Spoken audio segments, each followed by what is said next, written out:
I think the Thunder can beat any team in the West besides the two LA teams. I don't think any West team can beat those two teams besides when they play each other. I think the Rockets are too undersized against the Thunder. I think that the Jazz are down a big, important player, and I kind of think the Thunder are equal or better than them anyways. I think that they're better than Mavs, the Trailblazers, all those bubble teams. So to me, the question mark is the Nuggets, and I really think that the Thunder can beat the Nuggets. The Nuggets underperformed last year in the playoffs.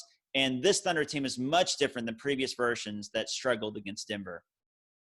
So I agree for the most part, but I still think that Denver is going to be a challenge for us. So I do agree that this year's team is better suited to play against them. But I think the place where it breaks down for me is just Jokic is not a true center like Steven Adams. He can shoot threes, and that's been difficult for us to defend in the past. And so I don't really think that we've solved that problem necessarily, but it could go either way. As for the rest of the teams, I think that the Thunder is not really a question of will they beat them or can they beat them. It's will they. So we'll see what happens.